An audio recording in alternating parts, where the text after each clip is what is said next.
In 2002, Brenda Heist was 43 years old. She lived with her husband Lee and their 2 children in Lancaster County, southeastern Pennsylvania. An 8-year-old daughter named Morgan and a 12-year-old son named Lee Jr. During that time, she and her husband was getting a divorce. Brenda tried to get her own apartment, but didn't qualify for government assistance. On February 8, Brenda took her 2 children to school. She was feeling depressed, overwhelmed, and distraught. After she dropped them off at school, she drove to a nearby town. She walked to a park and sat on a bench and cried. 2 strangers approached her and asked her if she was alright. That was the last known sighting of Brenda. 4 days later, the police found her car near the bench where she sat in a bus station lot. The police felt that she was abducted, or that her husband Lee had done something to her. They never even thought that she might have ran away. Since Lee was a suspect in the case, the community shunned him. Other parents didn't allow their kids to play with Lee's kids. He also lost his job and eventually also his house. Other than Lee, there were never really any other suspects. The case soon grew cold, and would remain that way for the next 11 years. On April 26 of 2013, a 54-year-old woman, Kelsey Leanne Smith, surrendered herself to the Monroe County Sheriff's Office. She told the officers that she was tired of running away and that she was in fact Brenda Heist. While Lee and the 2 children were wondering what happened to Brenda, she was safe and sound in Florida. It turned out that while Brenda was sitting on a bench and crying, that a group of homeless people came across her and asked her if she would like to travel with them, to which she said yes. They went to Key Largo, where they lived under bridges and ate from garbage cans. After that, she moved in with a man into a trailer where they lived for the next 7 years. When that didn't work out, she went back to living on the streets. In December 2012, she got a job as a live-in housekeeper in Tampa Bay. A few months later, police pulled Brenda over for driving with an expired license plate and found drugs in her car. She served 2 months in jail.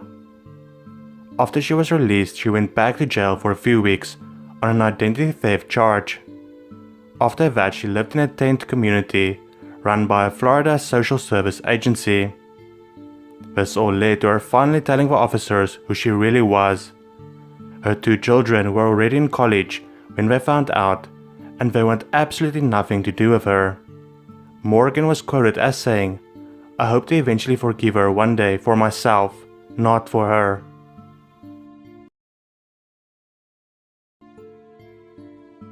John Darwin was born on August 14, 1950 in England. On 22nd December of 1973, he married Anne Stevenson. He worked as a teacher and later decided to become a prison officer. On the 21st of March 2002, John was seen paddling out to sea in his kayak. When he didn't show up for work, he was reported as missing. A massive search was launched immediately. The next day, a paddle was found that could have belonged to John. Later that day, the wreckage of the kayak was found. The rescuers were amazed by how John could have gotten into such big trouble when the conditions were so good. His death certificate was then issued, which allowed his wife to claim £25,000 of insurance. The mortgage of £130,000 was also paid off.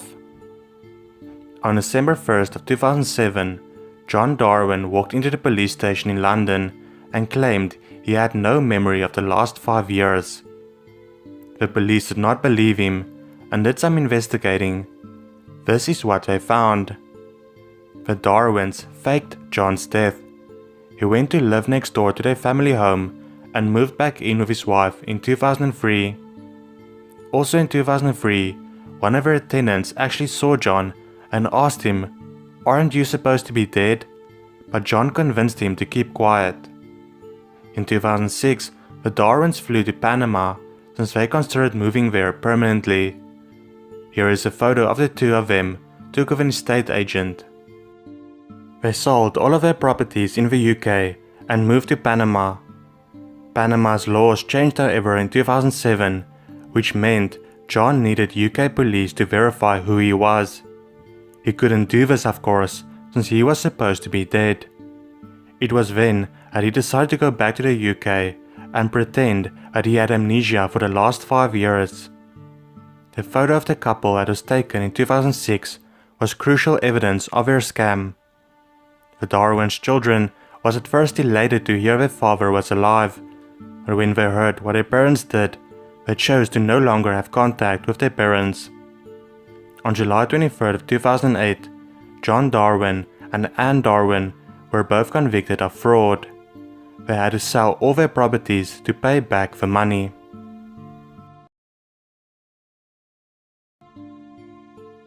Charles Bothuell and Monique Dillard was a Detroit couple living with their son Charlie. Early 2014, the couple reported their son Charlie missing. Charles even went on live television and was interviewed by Nancy Grace. You would not believe what happened during this interview. Reports that your son has been found in your basement.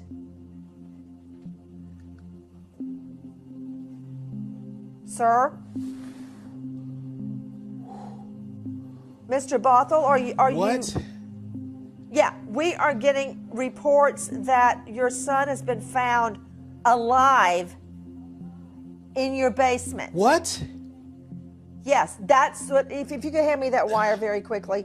Yeah, we're getting that right now from yeah, how could your son be alive in your basement? Oh, shit. I have no idea.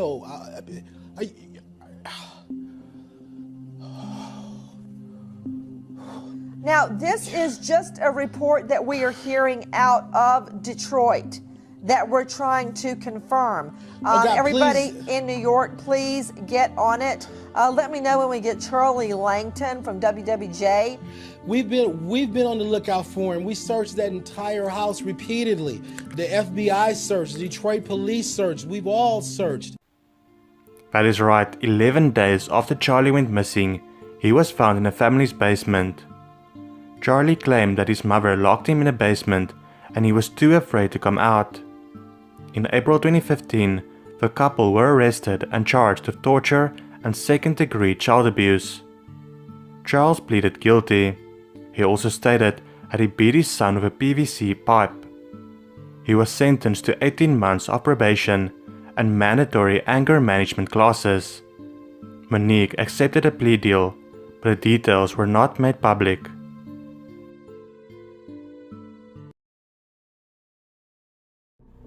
On April 26 of 1964, Dora Fronczak and her husband, Chester Fronczak, had their first child by the name of Paul.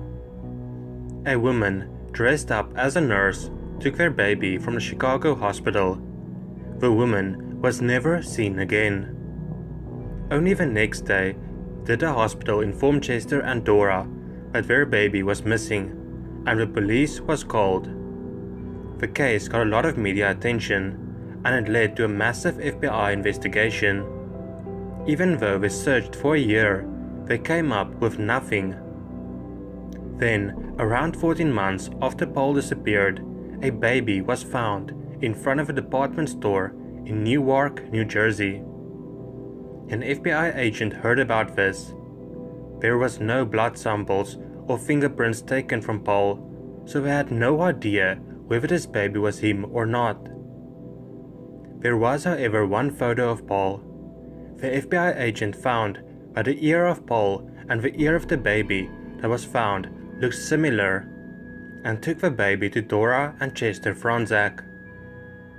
Dora and Chester did not know if it was their baby or not, but there was so much media attention on them, and they were scared that if they sent the baby back, that it could have been Paul. So they raised the baby as Paul Fronczak.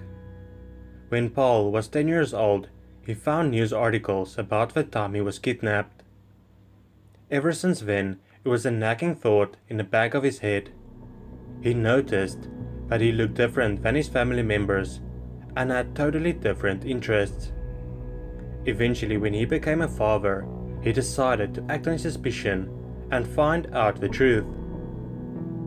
After sending in his DNA sample, he found out that there was no chance that he was actually Paul Fronczak.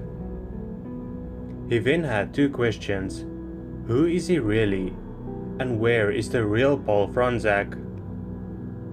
He contacted genetic genealogist C.C. Moore to help him answer those questions. They learned that his real name was Jack Rosenthal. He also learned that he had a twin sister that also went missing by the name of Jill Rosenthal. Yes, they did name the twins Jack and Jill. That answered one question, but raised another. What happened to Jill? Paul's new family provided a few clues. His real parents abandoned Jack, and Jill disappeared sometime later. His parents was going through a separation during that time, and both of them passed away in the 1990s due to cancer. In December of 2019, the real Paul Fronczak was found. His children heard of the case and was sure that it was their dad, and it turned out it was. All we know is that he lives in Michigan with his family. He does not want to be known.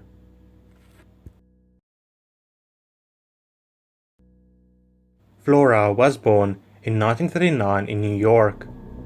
After she finished school, she worked at a Concord for a few summers. The Concord was a resort with more than 1,200 rooms. She was one of hundreds of people that flocked to the area to work there over the summer. A man by the name of Robert Stevens also worked at a Concord. By 1975, they were married. On August 3rd of 1975, Robert took his wife Flora to the hospital. 2 hours later, when he came to pick her up, she was nowhere to be found. He soon learned that she never even turned up for her appointment at the doctor's that day. Robert reported her missing to the police. Seasonal workers often disappeared because they went back home suddenly. But despite that fact, Flora's case was taken seriously. In 1985, Robert passed away. He never did find out what happened to his wife. 13 years later, the Concord shut its doors. In September of 2017, a skeleton of a woman was discovered in Orange County. It was thought that it might be Flora's. The case was assigned to Detective Rich Morgan. He found out that Flora had no living relatives. This meant that they couldn't determine whether Flora's DNA matched the DNA they found.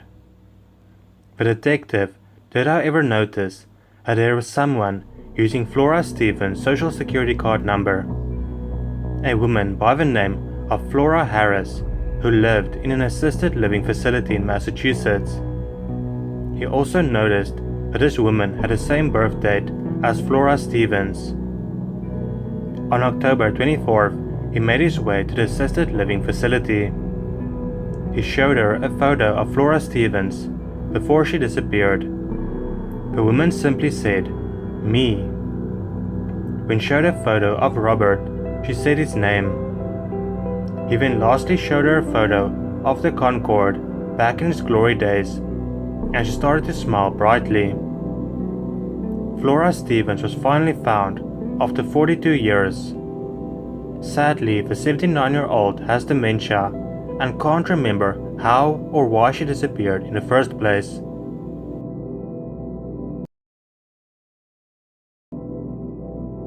Steve Carter was adopted at the age of 4 from an orphanage in Honolulu. He was adopted by a great family, and when he grew up, he married and considered having children of his own. He started getting curious as to who his real parents are. One day he clicked on missingchildren.com. Steve found an age progression image of a missing person, by the name of Marks Panama Moriarty Barnes. He instantly recognized the photo as himself. Stephen volunteered for a DNA test and learned that he was in fact a missing child. His biological father, Mark Barnes, reported him missing more than 3 decades earlier. His mother, Charlotte Moriarty, took him for a walk and never returned. When he was 4 years old, Charlotte gave him up for adoption, and so he became Steve Carter. I think it's pretty incredible how he found himself.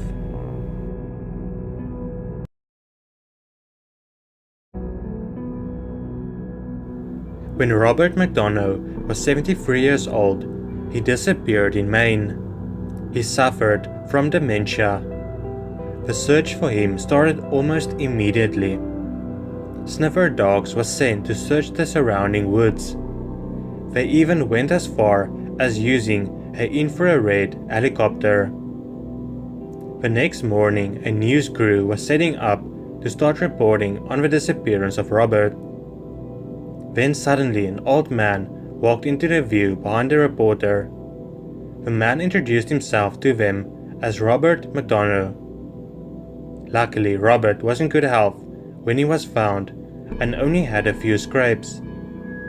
It is thought that he simply wandered off from his home and walked into the woods. Robert doesn't remember where he went or why he wandered off to begin with.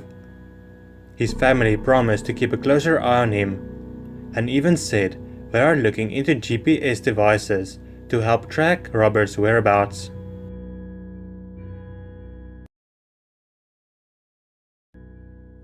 Melvin Uphoff and Jacquelyn Rains Crackman was dating in 1965. The thing was, both of them were married to other people. Also in 1965, the two of them disappeared from a Nebraska town about a month apart from each other. It turns out the two of them simply ran away together and did not want to be found. There is very little known about this case, since Melvin and Jacquelyn want their privacy. The two of them are still together and living in another state. What I really find upsetting is that Melvin had a 3-year-old daughter when he decided to start a new life with Jacquelyn. The daughter grew up without a father, and she believed he was no longer alive. When questioned, she stated, "I don't know what's worse, finding out my dad was dead, but he'd abandoned his family and has been living a new life." Harold Wayne Lovell was a troubled 19-year-old in 1977. He lived in Chicago with his parents and 2 siblings. In May 1977, he had an argument with his mother and decided to leave home. Harold told his family he was going to look for a construction job, which he did. He left behind his mother, his stepfather, brother Tim, and sister Teresa. His family didn't hear back from him after he left, and he never returned, so they got worried about him. They got even more worried about Harold when they heard about John Wayne Gacy. Gacy ended the lives of 33 young boys and men in the 1970s. Gacy was arrested in 1978. Gacy also worked at construction sites during that time and in the same area. He buried lots of victims under his house. 8 of the bodies found under Gacy's Chicago home was not positively identified. In 2011, the police asked all families who believed they are related to one of the 8 unknown victims to come forward and send in their DNA. Howard's 2 siblings, Tim and Teresa, sent in their DNA since they strongly believed Howard was one of the 8 victims. The DNA did not help solve this case. Before the test could be complete, there was a shocking revelation made. Tim and Teresa's nephew found a mugshot on mugshots.com of a person with the name Howard Wayne Lovell. The photo was of a man from Florida who was arrested in 2006 for possessing marijuana. The The family quickly tracked Howard down in Florida. Howard immediately came to visit his family. He told them that he did go to work on construction sites, and believe it or not, but he did work with John Wayne Gacy for a while. Howard used to work in Gacy's garden every now and then. Gacy always tried to get him to come inside the house, but Howard always said no, because something felt wrong. Howard was sad to learn that his family thought he was not alive anymore. He never contacted them because he was under the impression they didn't care about him and wouldn't miss him at all. Howard had a few run-ins with the police, one of them resulting in the mugshot that led to him being found. While he was gone, he married and moved to Wisconsin, but when he got divorced, he decided to move to Florida. Howard's brother had this to say: "I always had that inkling of hope he was alive. I would say, God, let me see my brother one more time."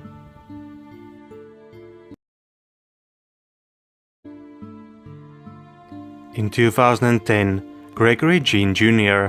and his younger brother Samuel went to visit their father and his new wife Samantha Davis in Georgia. Samuel returned to their mother, Liza Smith, in Florida, but Gregory was forced to stay with his father, Gregory Sr. and Davis. When Gregory Jr. did not return to Liza, she called Child Services, who did not know where to look. She was too afraid to call police since she was an immigrant from Haiti and feared deportation. In 2014, Liza got a Facebook friend request from her son, and she quickly came into contact with him. He told her where he was. She finally decided to call police. The police then went to the house. Gregory Sr. and Davis said they didn't know where Gregory was, and the police could not find him in the house. Liza then sent them pictures that Gregory had sent to her of his location in the house. The next day the police went again, and this time they found a fake wall in the house. All this time, Gregory Sr. and Davis kept Gregory Jr. behind a fake wall in their house. Liza and her daughter Tracy drove through the night to Georgia to retrieve her son, and was finally reunited with Gregory Jr. Only then did she learn how horrible he was treated. Gregory Sr. and Davis originally kept him because that way they did not have to pay child support. Gregory said he was beaten with a stick, humiliated, forced to work as a maid, banned from celebrating Christmas, and isolated from the outside world. Initially, he was allowed to go to school, but when he told someone how badly he was treated, they started homeschooling him. Gregory hatched a plan, though, to contact his mother. He found a cell phone and connected it to a Wi-Fi network. He then downloaded an app that allows you to call via Wi-Fi. That was how he was able to call his mother and then continue messaging her on Facebook. Gregory Sr. and Davis have been charged with child cruelty and false imprisonment. Gregory Jr. asked for mercy for his father and stepmother. "I just want to be free to live my life and let them live theirs," is what he had to say. One day, he wants to be a lawyer so he can hopefully help others.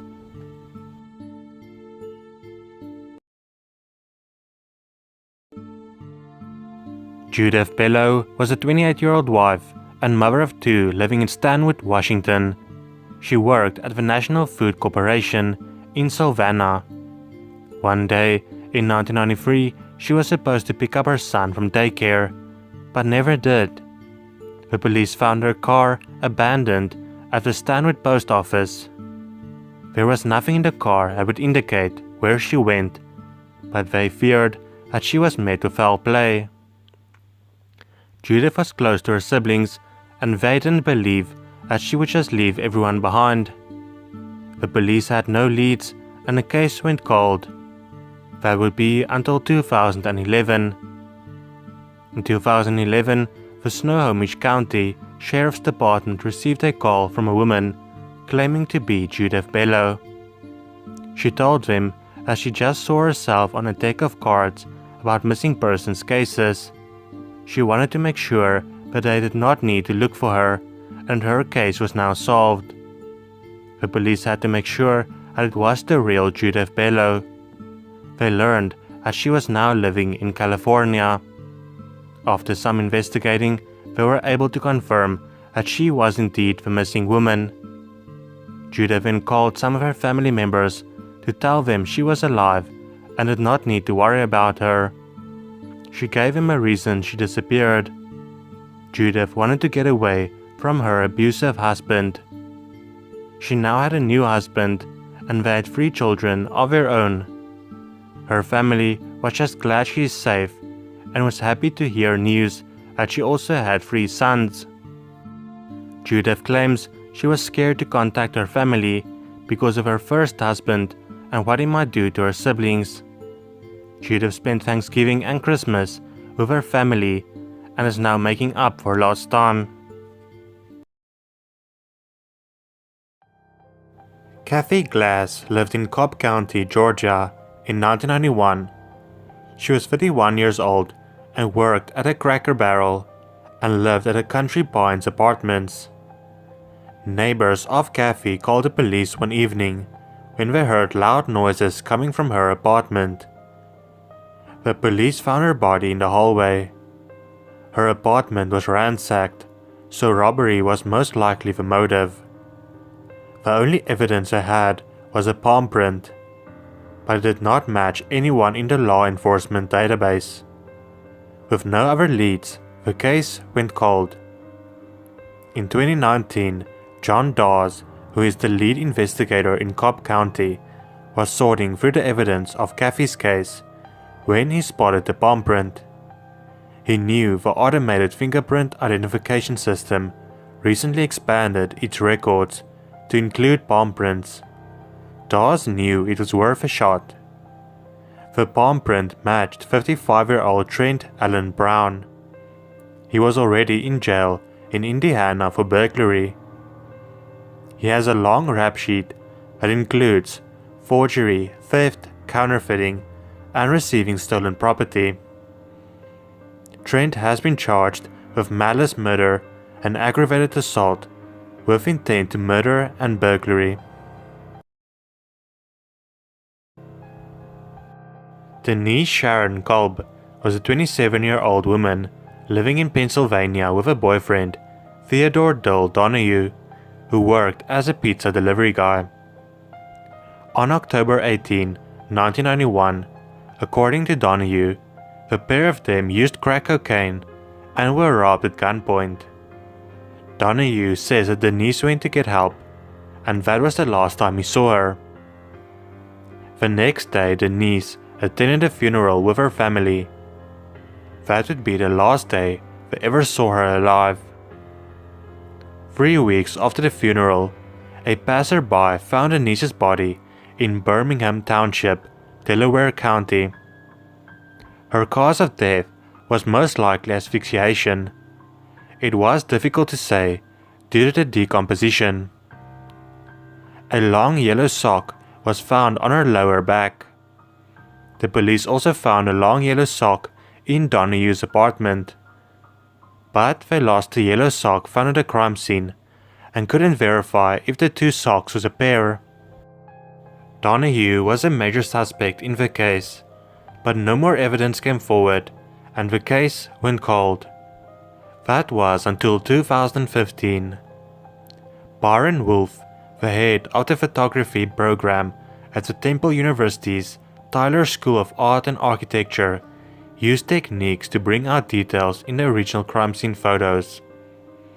That was used to match the yellow sock that was found on Denise to the yellow sock found in Donahue's apartment.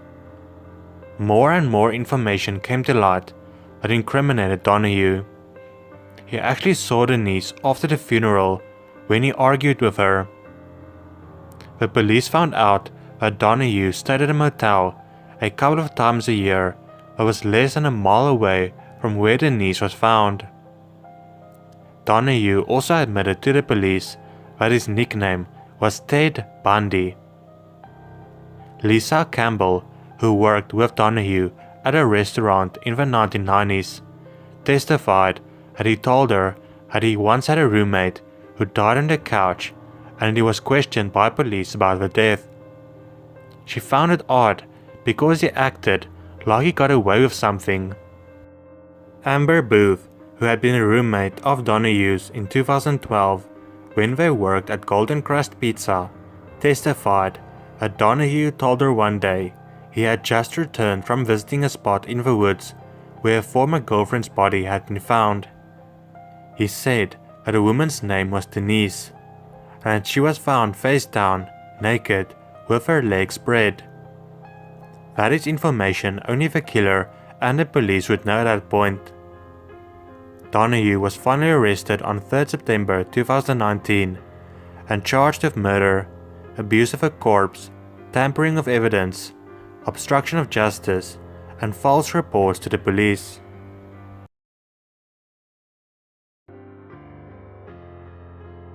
In 1992, a body was found in a remote area of Arizona.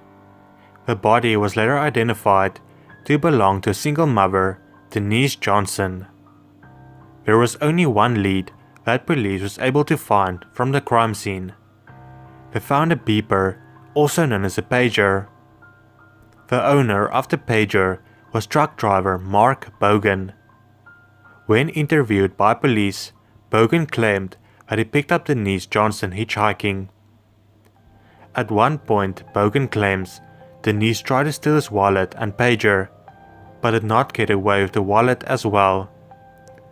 Bogan's story sounded like bogus, but the police couldn't disprove it.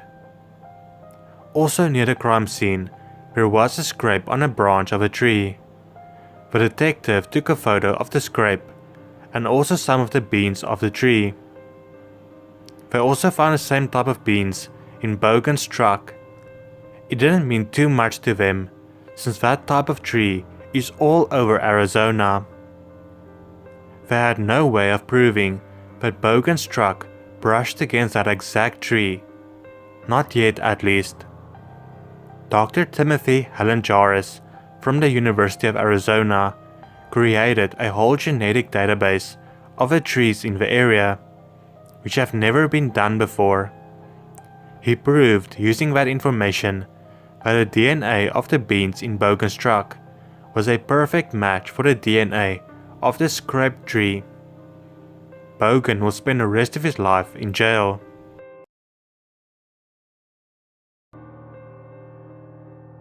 Roy McCaleb was a 51-year-old man living in Texas and working as a foreman at a construction company in Texas. He was also a Korean War veteran. He lived with his wife Carolyn, his son and his son's wife. In 1985, all four of them were in the house when Roy was shot to death. Carolyn told the police that it was a man who assaulted her 10 days earlier that shot and killed her husband. She claimed that a man took her gun she had under her pillow and used it to shoot Roy. Roy's son, however, stated that he heard no one breaking into the house. Police also found no evidence of forced entry. Another strange thing was that she had been married to 6 men. Her last marriage actually overlapped with her marriage to Roy. Carolyn also took out life insurances on Roy that totaled $198,000, which would give her a motive. In 2013, Carolyn pled guilty to murdering her husband Roy in exchange for only 6 months in prison. While in prison, she still maintained her innocence, however. Pamela Milam was 19 years old and studying at Indiana State University. On September 15, 1972, she attended a party. She left and told some of her friends that she would be right back. But she wasn't. Pamela never returned to her friends. The next day, 2 of her friends found her car parked about a block away from where she had parked it the day before. An hour later, Pamela's sister Sheila and her father went to Pamela's car with a spare set of keys. Her father screamed when he opened their car trunk and found his daughter's lifeless body inside. A thin white rope was wrapped around her neck, and she also had her hands tied behind her back. DNA was recovered from a stain left on her light blue blouse. 7 weeks after her murder, Robert Wayne Austin was arrested for her murder. He was sentenced to life in prison, but not for killing Pamela. Police found no evidence linking him to Pamela. In 2018, the DNA on the blouse was sent into Parabon Nanolabs. A result came back with a family where the DNA came from. Finally, Jeffrey Lynn Hand was identified as the killer. Jeffrey passed away in 1978, however, from a shootout with the police. Gabriel Nagy lived in Sydney, Australia, with his wife Pamela, his son Stephen, and his daughter Jennifer. Gabriel immigrated to Australia with his parents when he was just a young boy, and loved life in Australia with his family. He was a devoted father and had a family that respected him and couldn't imagine anything ever getting between them. But unfortunately something did. Gabriel worked as a shop fitter. He helped companies build retail spaces around the city. He wanted to be an accountant, however, and was taking classes to achieve his dream. In 1987, Gabriel went into the city to run some errands. He called his wife Pamela to tell her that he would be home for lunch. Pamela made lunch and waited for her husband, but he never came home. She waited until she received a call that changed her life forever. The police had found a burned out shell of Gabriel's car on the side of the road. There was no sign of Gabriel Nagy to be found. Pamela and her 2 children started putting out missing persons flyers all over Sydney. Surely someone had to know what happened to Gabriel after the car accident. Unfortunately, no one knew. 2 weeks after Gabriel disappeared, the police determined that he withdrew money from a bank in the city of Newcastle. Newcastle is about 100 miles away from Sydney. His family was hopeful about this new lead and believed this would help them find Gabriel. The lead turned into a dead end, however, and the case went cold for 2 more decades. There was a senior constable by the name of Georgia Robinson. She promised herself that she would solve this case. In her last attempt at finding Gabriel, she did just that. She looked through some files when she came across something. The Medicare system in Australia showed documents that a person named Gabriel Nagy recently underwent eye surgery. The records also showed that a man went by another name, Ron Saunders. Constable Robinson called this man. The man told her that the last 2 decades of his life was fuzzy, to say the least. He spent most of the time homeless, just wandering from city to city. That was until a pastor by the name of Barry Hayhoe came across Gabriel. The pastor gave Gabriel a job at a church as a caretaker. Gabriel got a name Ron Saunders from a sign for Queensland's Saunders Beach while he wandered around. His memory slowly came back, so when he got the eye surgery, he gave the name of Gabriel Nagy as well. Robinson flew to where Gabriel was currently living and showed him pictures of his family. More and more of his memories started to come back. The car accident Gabriel was in left him with a serious head injury. He then fell into a fugue state, which led him to forget everything about his life. Gabriel described the situation as unreal. He still didn't fully remember his family. He vowed to keep in touch, but he couldn't bring himself to move back in with his family. Denise Bolser was a 24-year-old woman living in Manchester, New Hampshire. She worked as a bookkeeper for a small company. On January 17, 1985, she disappeared, and the only lead was a note and was left behind. A few days after her disappearance, police found her pickup truck at Logan Airport in Boston. Her social security card, birth certificate, local charge cards were neatly organized in a car stall. A year after she disappeared, she was indicted in absentia for embezzling $12,000 from the company she worked for.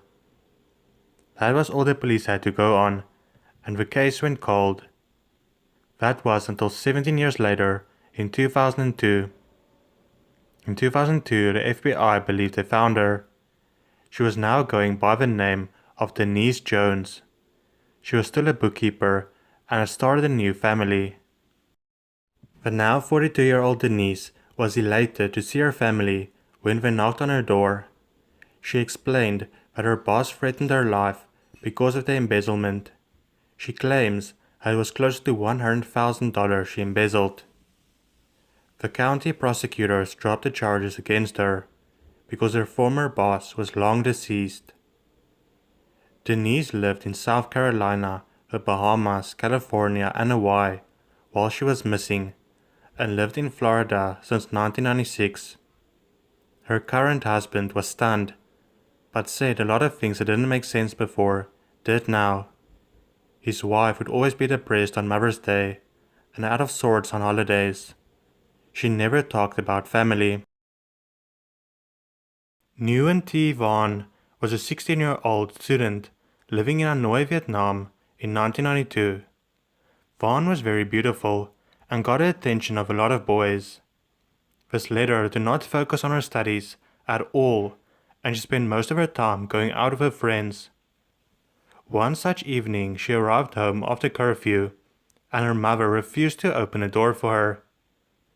That night Vaughn disappeared.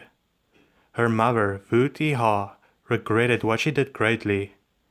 She was quoted as saying, "At that time I thought my daughter was corrupted. Today it is not so serious." After being refused into her home, Vaughn went to a karaoke bar with her friends, where she met a woman called Tan. This woman led Vaughn and her friends to a bar near the Chinese-Vietnam border. They spent the night drinking and singing. The next morning Vaughn woke up and was shocked to learn that she and her friends were held captive in a house in China. The woman forced Vaughn and her three friends to marry Chinese men of around 70 and 80 years old. When Vaughn refused, she was punished. Eventually Vaughn was introduced to 5 men for her to marry. One of them was 40 years old. She chose a man that was 40 as she was scared what they were going to do to her if she refused them all. A year later she had a child with her husband and learned that the house they lived in was situated in the Guangdong province. Vaughn tried to run away twice, and both times she failed. After the failure of her third attempt, she was chained for 2 weeks. Vaughn met a Vietnamese driver who worked at a farm near her house. She begged him to help her after she told him her whole story. The driver came up with the idea of putting her in a cage of pigs in the back of his truck to make sure she was not seen. They drove for 70 kilometers before taking a cab. They kept moving to the Vietnam-China border for another 100 kilometers. After saying goodbye to the cab driver, the truck driver and Vaughn traveled for 3 more months on their way to the border. Once they got there, they met a taxi driver who took them over the border for free, since they had no money. Once entering Vietnam, Vaughn was scared that her family has passed away. This was now 21 years after she disappeared. The truck driver told Vaughn, however, "If your parents died and your family does not accept you, you can come back to live with me." With that reassurance, Van went to look for her family. She asked many people for help, since Hanoi changed so much since she had left. The 6th person she asked was her uncle. They did not recognize each other until Vaughn told him that she was Mrs. Ha's daughter. Her uncle dropped the bundle of vegetables he was carrying and ran to his sister's house. At first she did not believe him, until she saw a long-lost daughter with her own eyes. Petra Pazsitka was a 24-year-old computer science student at a Braunschweig University in Germany. On July 26 of 1984, she visited her dentist and then went to a shop to buy a printer cartridge that she planned to give to her younger brother Karsten for his birthday. Petra also tells her neighbor Misha to water her plants while she's away. She planned on visiting her parents in Wolfsburg for the holidays. Petra informs her parents how she's looking forward to be there for the holidays, finishing her schoolwork and then looking after her younger brother. Her family was excited for Petra to come home, but unfortunately she never did. At first they thought that she stayed longer at the university, but there were no signs of her there. 2 days later, when she missed Karsten's birthday party, her parents finally reported her missing. There was not too much to go on for the police, and the case went cold. In 1985, a 19-year-old carpenter's apprentice, simply known as Cantor K, confessed to ending the lives of both Petra and a 14-year-old. The police did not believe his story however, and found that he had nothing to do with Petra's disappearance. In September of 2015, 31 years after Petra disappeared, there was finally a breakthrough in the case. The police was called to an apartment in Düsseldorf belonging to a 35-year-old woman by the name of Petra Schneider. The police wanted to see her ID, and only then she told them the truth, that she is the girl that went missing 31 years ago. She said that she carefully planned her disappearance. Even after being found, she wants no contact with her family. Since her disappearance, she had been living in various places across Germany, under the name of Petra Schneider. She had no passport, identity card, bank account, doctor, dentist, or insurance. If it wasn't for the burglary at her apartment, the case may never have been solved. She saved up 4,000 Deutschmarks, equivalent to 1,500 pounds, to fund her disappearance and moved into an apartment in Gelsenkirchen. Petra avoided everyone and kept to herself mostly. Her family is devastated. The police is trying to arrange a reunion between Petra and her family, but she is adamant about never wanting to see them again. Winston Bright lived in New York, had a wife Leslie, and 3 children. He worked for Verizon for 20 years. On October 12, 1990, Winston called his wife from work around lunchtime. All seemed to be fine with Winston, but he never arrived home. Leslie searched for her husband for years until she eventually gave up hope that he was still alive. Then, 2 decades later, a man arrived at Leslie's door by the name of Kwame Sekou, who claimed he was Winston Bright. Leslie did not believe him, however. Kwame then went to court to have himself recognized as Winston Bright, but the case was thrown out since he had no way to prove it. It was only in 2018 when Kwame could prove that he was indeed Winston when he gave DNA samples that matched his mother's and children's DNA. Kwame claims that he was stricken with amnesia, and the first thing he remembers is wandering the streets of San Diego with no idea who he was. He says he adopted his current name of Kwame Sekou when he read it in a newspaper. He would only remember fragments of his previous life. In 2008, he started working as a teacher and worked until his retirement. He found out about his missing persons case online and realized that he was the man in question. He was on a trip to New York when he recognized a former acquaintance from a Jehovah's Witness group he belonged to. That acquaintance then notified his former wife. Leslie Bright said that she now believes Kwame is, in fact, Winston Bright, but said she didn't believe his amnesia claim. She feels that Winston just abandoned them and started a new life. Edgar Latulip had a tough life. He was 21 years old, but he had a mind of a 12-year-old. This caused him to be extremely depressed, and he attempted to take his own life. In September of 1986, he found himself in the hospital, recovering from an attempt on his own life. When he was released from hospital, he did not go to the group home he lived in Kitchener, Ontario.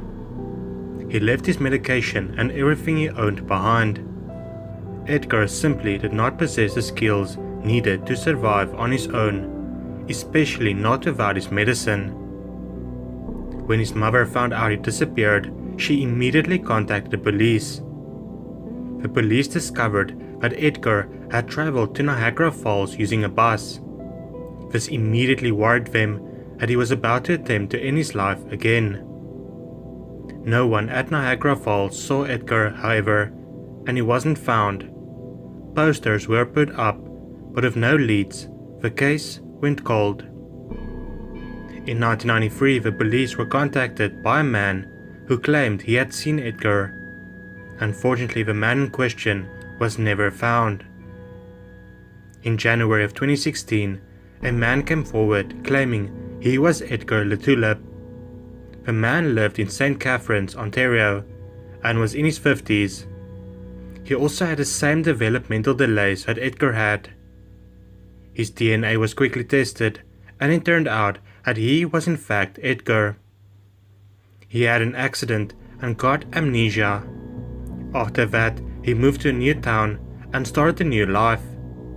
Eventually, he started having flashbacks of a previous life that he could not remember.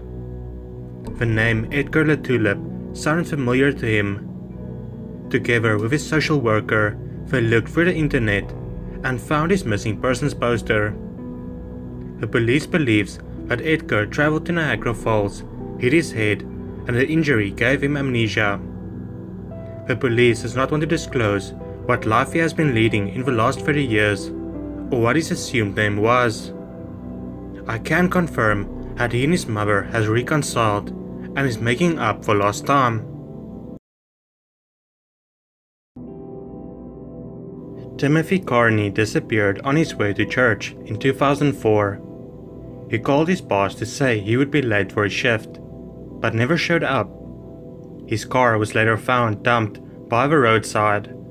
Unfortunately, it contained no clues as to his whereabouts. His mother Phyllis and his father Ed devoted their lives to finding their missing son. They worked closely together with the Christian Foundation. The Christian Foundation was a national organization that helps to locate and bring home missing adults. It would take 7 years after Timothy's disappearance before there was a breakthrough in the case. It turned out that Timothy was safe. He simply did not want to be found. Timothy had joined the Gospel Outreach. The Christian group is led by Pastor Jim Lethbridge and has previously been accused of poaching members from their families. His parents are still dedicated to get in contact with their son, even if he abandoned them.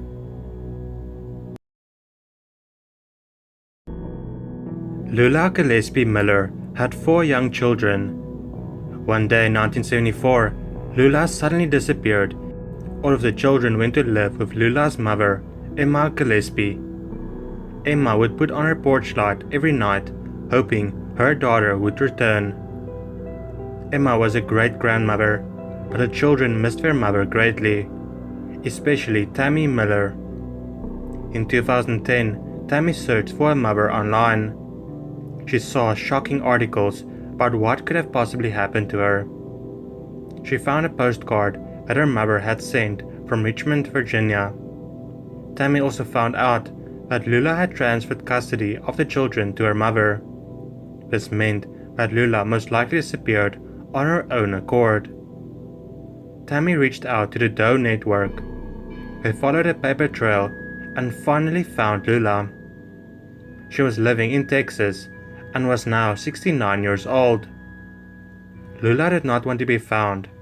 She had a right to stay anonymous, but the police gave her Tammy's number for in case Lula wanted to call her. Lula did eventually call Tammy to tell her that she left them because she was too young to be a mother. Lula also told her that she would call her back when she had more time, which she never did. Tammy has stated that she will stop looking for her mother and that she will be moving on with her life. Emma passed away at the age of 91, 2 years before she would find out why her daughter was missing for 42 years. Mandy Stavik was born in Alaska. She had 3 siblings, Lee, Molly, and Brent. In 1975, Mandy's older brother Brent was shot and killed in Anchorage, Alaska. His murder is still unsolved to this day. Mandy's mother Mary divorced her husband and moved away with the 3 children when Mandy was still a very young girl. They moved to a little town called Acme in Washington. Acme is described as a place where the residents don't lock doors and leave the keys in the ignition. There, Mandy would graduate from Mount Baker High School. 1989 was her first year at Central Washington University. After her first semester finished, she came home for Thanksgiving break. The day after Thanksgiving, she went for a jog. Normally, Mandy would jog while her mother Mary would be riding her bicycle next to her. Mary's sister was visiting, however, so Mandy went to jog with the family's German shepherd named Kira. While Mandy was running, her brother Lee saw her through a window on her way back home. He was visiting a friend named Jeremy. Mandy did not return home, however. 2 hours after she left, the dog showed up at the house with no sign of Mandy. Mary was now worried and called Mandy's boyfriend, Rick Zender. Rick told Mary that he had no idea where Mandy was, unfortunately. Mary called the sheriff and everyone else she could think of. Soon lots of residents began searching for Mandy. She had been wearing a light-colored sweatshirt, green sweatpants, light blue running shoes with a purple stripe, and was listening to a Walkman when she vanished. The initial suspect was Rick Zender. He had been dating Mandy for 3.5 years at that time. The relationship was described as on again, off again. The police found him to be very eager to help and decided to let him go since they had no evidence that he was involved. 2 days after Mandy disappeared, green sweatpants was found by a search and rescue team. Mary told them she didn't believe it belonged to Mandy, but they sent it in for testing anyways. The sweatpants were never positively connected to Mandy. The next day, Mandy Stavik's body was found nearly 6 miles from her house in the Nooksack River. She was only wearing her shoes and socks. The autopsy that was done revealed that the cause of death was asphyxia by drowning. The pool of water she was in was very shallow, so it was strange to investigators that a strong swimmer such as Mandy would have drowned. There was also an injury on her head that a medical examiner said could have knocked her out. The police took DNA from Mandy's body. They were able to obtain a DNA profile from both Mandy and an unknown man. There was no one in their database that matched the DNA, unfortunately. The police followed up on over 7,000 leads throughout the next few years, but it always ended up in a dead end. In 2009, Detective Kevin Bohe came up with the idea to test the DNA of every male that lived in Acme in 1989. Since it was such a small town, it could actually be done. They started making a list of everyone that lived in Acme in 1989. For the next 4 years, they analyzed several DNA samples from residents, which did not provide a match. In 2013, they started to look at Timothy Bass. He lived on the same road as Mandy Stavik. Timothy also attended the same school as she did, and his younger brother Tom was friends with Mandy. Another key point was that Mandy would be running past his house every day when she was not at university. When investigators went to his house to ask if he would give him a voluntary DNA sample, he refused. When asked if he heard about the Mandy Stavik case, he said he did not. This seemed very odd for investigators, since Mandy's case was very well known in their small community. In January 1990, Timothy Bass married Gina Malone and moved to Everson, about 19 miles north of Acme. They then had 3 children, and Timothy became a delivery driver at a Franz bakery outlet. Timothy's wife Gina was also questioned. She said that her husband was very controlling. When they watched true crime shows, Timothy would always say how stupid people was for getting caught, and how he never would if he did something. All of this seemed strange enough to the investigators, so they decided to go to his workplace. There they asked Kim Wagner, who was Timothy's manager, to tell them where he works every day so they could follow him. She didn't feel like it was her place and told them that she won't be giving them any information.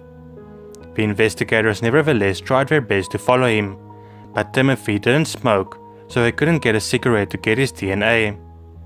A couple years later, Kim Wagner was at a bar with her husband and a few friends. The friends started to talk about the Mandy Stavik case and how her employee, Timothy, lived on the same street where Mandy lived. It was only then that Kim realized why the investigators wanted information about Timothy. She was now determined to help them. In 2017, she gave him a few items Timothy was using, including a water cup he had been drinking from. When investigators sent the cup for testing, they learned that the DNA retrieved from it matched the one taken from Mandy Stavik's body. At first, Timothy told police again that he had no idea about the Mandy Stavik case and haven't even heard about her. When Timothy learned about the DNA evidence, however, he changed his story. He told them that he and Mandy would often hook up when she was in town, and that is why his DNA was found on her body. Timothy Bass was arrested on December 12, 2017, and charged with murder in the first degree. Mary Stavik learned of the arrest on her 81st birthday. During his trial, all the witnesses said that they never saw Timothy and Mandy together, and that they didn't believe his story. Timothy's younger brother Tom and his mother both came forward claiming that Timothy wanted them to lie and cover for him. His wife Gina also said that the alibi she gave for Timothy that day was false, and she was forced to give the alibi. On May 24, 2019, the jury convicted Timothy Bass of murder in the first degree. He was sentenced to 320 months in prison. Timothy then said, "I would first like to say that I'm 100% innocent of this crime. I wish no ill will towards anyone here, not even today, but I'm having a hard time with this."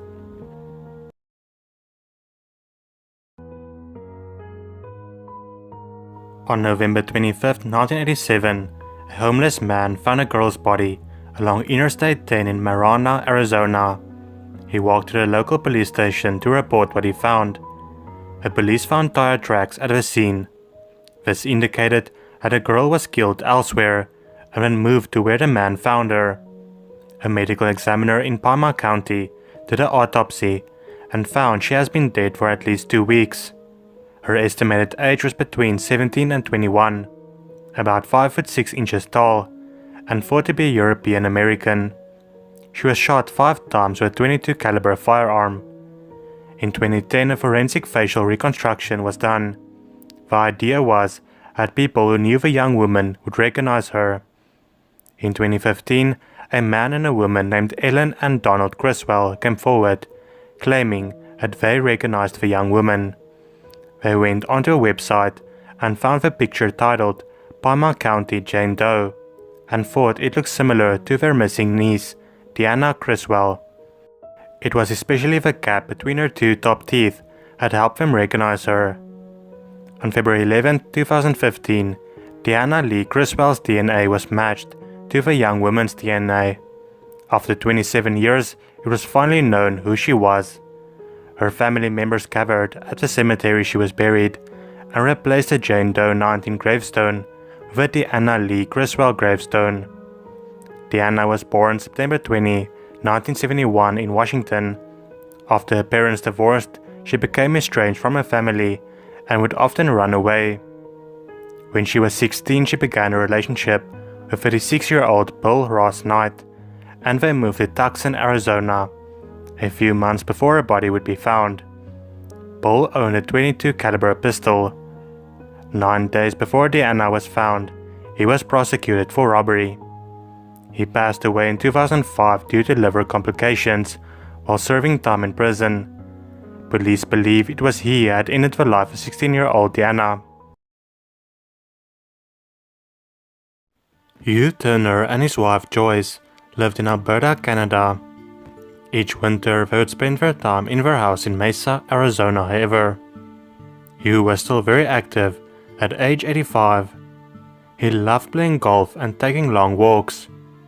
Hugh unfortunately showed early signs of dementia and some short-term memory loss. On the 24th of December 2010, he left his Mesa home at around noon. When he didn't return, his family got worried. There was a massive search involving local police, search and rescue teams, and even psychics, but no evidence of him was found for nearly a decade. On January 5th, 2019, a hiker was near Red Mountain when he stumbled upon human remains. DNA tests were done and was confirmed the remains belonged to Hugh Turner. This is what Hugh's daughter Janice had to say. "I don't think any of us had thought we were ever going to know what happened to our father, and I've kind of figured that as sad as it is, we just won the cold case missing persons lottery and someone found him, and that in itself is a miracle." Hugh was found about 8 kilometers from the neighborhood he lived in. He would have had to cross a canal and walk up some steep terrain to get to where he was found. Foul play is not suspected. Rick Hazelton grew up in Glen Falls, New York. When he turned 23 years old in 1986, he decided to move to New York City to become a street performer. A lot of his family relationships were strained, and most of his childhood friends have started their own families or moved away. Once Rick made it to New York City, he never contacted his family and friends, and they got worried. The search for him led nowhere, and eventually his family had declared him legally dead. Rick's childhood friend, Brian Pynchon, became a police officer, and he was determined to find out what happened to his friend. After he retired, he spent most of his time trying to find Rick. He later came in contact with a detective in Nashville who had a sketch of a man who he believed could be Rick Hazelton. It turned out that Rick did not die. He tried being a street performer for a few months, and it did not work out for him. Afterwards, he spent a couple of months in Miami. One day he came across an ad that showed a cheap airplane ticket to Denver, Colorado. From there, he hitchhiked to western Colorado, where he met the woman that would become his wife. The couple had 2 children together. In 2001, the family moved to Oregon to be closer to his wife's family. Rick believed that his friends and family did not care about him and never tried contacting them. He believed that until Brian finally came into contact with him thanks to a detective in Nashville. Only then did he realize how many people have spent years looking for him. Rick and Brian started sending letters to each other, and in August of 2019, Rick saved up money to go back to Glen Falls. He spent Thanksgiving with his family and hanged out with his friends. "If you love someone, never give up on them," is what Brian said after he was reunited with Rick.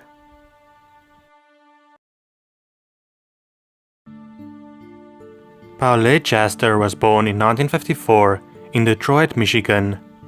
During the 1970s, she and her family moved to Davison, Michigan. Paulette was known as a bright, pretty girl and was well liked. She was named to the National Honor Society at age 17 and was a gifted athlete. In late August 1972, she began her studies at Central Michigan University. After the initial semester, she dropped out, however. Her family started to notice that something wasn't quite right with her, but they weren't sure exactly what it could be. She broke up with her high school sweetheart, she quit her job, and she started using marijuana. In June of 1977, Paulette told the Davison police that people were trying to kill her and use her mind. Very little was known about mental health in the 1970s, and she was sent to the Ypsilanti State Hospital for evaluation and then treatment. Her sister believes that she might have had schizophrenia. Less than 2 months after Paulette entered the state hospital, she signed herself out. Since she was an adult of 23 years of age, she was able to do this. 2 days after her birthday party in 1979, she left town without saying goodbye to anyone. She was seen carrying an army-style duffel bag. Social Security records show that in 1980 she earned $319 while working at a Walgreens in Mesa, Arizona. In 1983, Paulette's mother, Caroline Jaster, received a tip that her daughter might be in Florida and that she was in trouble. Caroline found several people that saw Paulette in Florida, but unfortunately this lead led nowhere. Near Christmas of 1989, one of Paulette's sisters received a call that she believed was from Paulette, but the woman refused to stay on the line. In 1996, there was a Minnesota Jane Doe that seemed like a positive match for Paulette, but it turned out to be a false lead. In 2005, Caroline passed away without knowing what happened to her daughter. And in 2008, her husband Edwin followed his wife. In 2014, Paulette's family was contacted by Debbie Saunders from Web Sleuths, who believed she had cracked the case. She believed that a victim of a 1980 hit and run was Paulette. Testing was done on the remains, and it turns out she was right. They actually used the unique freckle pattern on Paulette's face to identify her. Paulette had been buried in Houston and known only as Jane Doe from 1980 through 2014. After the identification, her grave, previously marked with only a case number, was replaced with a plaque identifying her as Paulette with birth and death dates, and the family held a memorial service there in October 2014. 21-year-old Riley Zickel studied music and chemistry at Lewis and Clark College in Portland. In 2016, during summer break, he climbed into his car and drove from Portland to Mount Jefferson. He planned to hike and camp there for one night, and then return to his car and drive to Seattle to meet a friend. Riley never made it to Seattle, and the search for him started.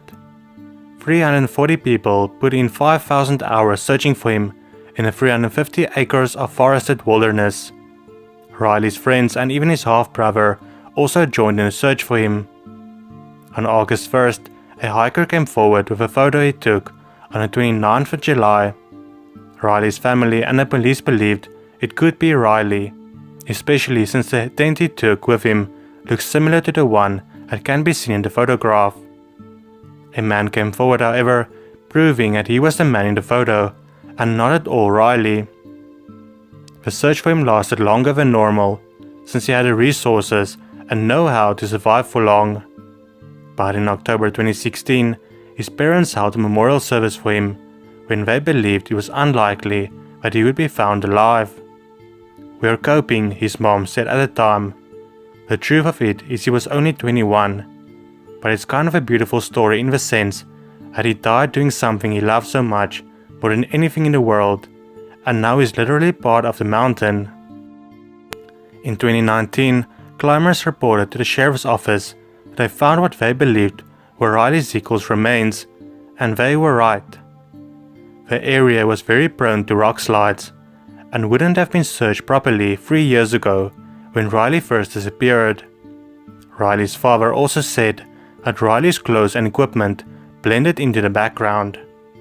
His father also said, "I was not able to learn to live with not knowing what happened. So knowing, as painful as it is better." Amy Allwine and her husband Stephen lived in Minnesota. They had a 9-year-old son named Joseph. Amy worked as a dog trainer, and Stephen was an IT specialist. They were very religious. The two of them met at a religious college. Both of them belonged to the United Church of God. The church had very strict rules that its members had to adhere to. On the 31st of May 2016, there was a knock at the door. Amy and Stephen was very surprised to see 2 FBI agents on their doorstep. The FBI agents informed them that they have been looking into a group called Besa Mafia on the dark web. Besa Mafia basically provided a service on the dark web where if you wanted someone killed, you could contact them, like hitmen. Besa Mafia had ties to the Albanian Mafia. The FBI agents then told Amy and Steven that someone had tried to hire a hitman to kill Amy. A user by the name of Dog Day God contacted Besa Mafia and paid them $12,000 in bitcoins to kill Amy. Dog Day God also provided information that Amy will be away in March for a dog show and that they should do it then. Besa Mafia agreed and said they'll do it. There was lots of correspondence between the two, setting up different dates and ways of doing it, but it never materialized. Unbeknownst to Dog Day God, Besa Mafia was a fake group, just taking money and not actually planning to kill anyone. Amy couldn't believe what the FBI agents just told her. She was a well-liked person in the community, with no enemies as far as she knew. Amy was then asked to make a list of all her closest friends and family who would have known when she left for the dog show. Amy and Steven put up lots of security cameras around their house, and they had the police patrol the area to make sure they are safe. Then, on the 24th of July, almost a month after Amy learned about Dog Day God, she received a worrying email. I'll just quickly summarize the email. The person who sent it told Amy that she should end her own life, and if she doesn't, then he or she will start killing off Amy's friends and family members. The person gave details about Amy's family that only someone really close to her would have been able to have known. Amy took the email very serious, but because of her religious faith, there was no way she would end her own life, as that would mean she would go to hell. The email was also sent from the dark web, and it couldn't be traced. On November 13th, 2016, the police received a 911 call from Stephen Allwine. He says, "I think my wife just shot herself. There's blood all over." The police hurry over, but it was too late. Amy had passed away. There was a few strange things about the crime scene, however. The gun was in her left hand, even though she was right-handed. There was still food cooking in the oven. Why would she make dinner and then decide to end her life all of a sudden? The bullet went through the right ear, which would have been near impossible to do with your left hand. The blood splatter was also something they found strange. It looked as if her body was moved. When the police used luminol, they found that her blood was almost everywhere in the house. Surprisingly, also in Joseph's room. It was obvious that Amy did not end her own life, but that someone else shot her. What I found extremely sad, that it was 9-year-old Joseph who found his mom and then called his dad. There was only one real suspect, Dog Day God, who contacted Besa Mafia and emailed Amy. The problem was that I couldn't really track anything on a dark web and find out who it is. The police did however notice that Amy's husband Steven wasn't mourning at all. This of course doesn't mean that he is guilty. Everyone grieves in their own way, but it was enough for police to question him. They checked in Steven's basement where he was working, and they find 66 electrical devices. He is an IT specialist, but I still think 66 is a lot. They took some of his devices for the investigation. They learned that Steven was actually cheating on Amy. This could have been a possible motive. He was cheating on Amy with a couple of women, and it was clear that he no longer wanted to be married to Amy. But remember, due to his faith, divorce was not an option. The police also learned from his devices that Steven was very familiar with the dark web. They found that Steven had a lot of searches for scopolamine, a drug that basically renders your body helpless. Steven looked all over on a dark web for this drug. Amy's autopsy revealed that she had lots of scopolamine in her system. It can't be proven that Steven was the one that gave it to her, but a pretty big coincidence nevertheless. The name that Stephen was using on his forums looking for the drug was, you guessed it, Dog Day God. Using iCloud, the police was able to see that the Bitcoin code Dog Day God used was on Stephen's phone. It was now undeniable that Stephen was the one who ended his wife's life. He knew divorce was not an option. I'm not sure how his faith works, but I'm pretty sure that if it's wrong to divorce, then it must be wrong to kill your wife too. His trial started in January 2018. It lasted only 8 days, and he was found guilty. He was sentenced to life in prison without parole. I find it really awful that Stephen actually let his 9-year-old son Joseph find his mother that way. I mean, it will be something that he's going to have to live with for the rest of his life. 49-year-old Sarah Lynn Wineski was living in St. Petersburg, Florida in 2005. She had recently moved from Sarasota. Sarah had 4 children and 4 grandchildren, but had no contact with them at the time. Things weren't good for her, and she became homeless. On the 22nd of May 2005, a St. Petersburg woman called police at 11 p.m. because she heard a woman screaming. The next day, a woman's body was found underneath the deck of a McDonald's. It was the body of Sarah Lynn Wineski, and her family was informed. DNA samples were taken at the time, but the technology simply wasn't there to match it to someone. In 2013, they were finally able to match it to someone, 31-year-old Raymond Samuels. Raymond was already serving a prison sentence in Ohio since 2006 for attempted murder and kidnapping. His DNA was not only on the crime scene, but also on a belt that was used to strangle Sarah. Sarah's daughter, Candace Cheeseman, had this to say: "She was not living a life to be proud of at the time of her death. As a family, we are not in denial about where she was in life, but it is important to us that people know that her life was not a waste and not something anyone had the right to take from her. She was not always homeless and alone. We have wonderful memories of her, and her murderer stole the hope that we all carried in our hearts that we would have the chance to make more memories with her someday."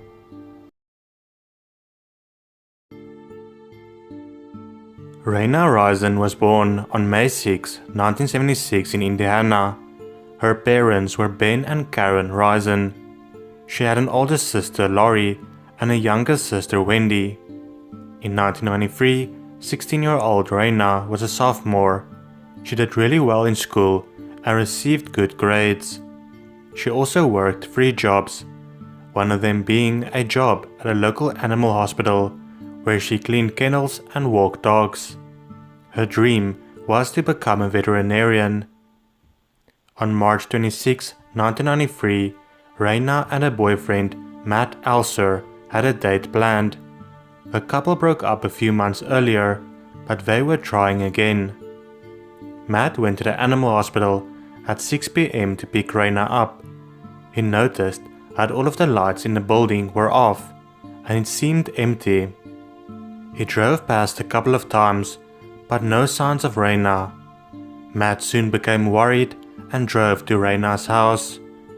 Rayna's father, Ben, opened the door. Matt asked Ben if Rayna was home, but Ben informed him that she wasn't. Rayna's parents, her younger sister Wendy, and Matt all waited in the house for Rayna to come home. By 10:30 p.m., Rayna still didn't arrive home, and they went to the local police station to report her missing. They were told that they had to wait 24 hours before they would be able to file a missing persons report.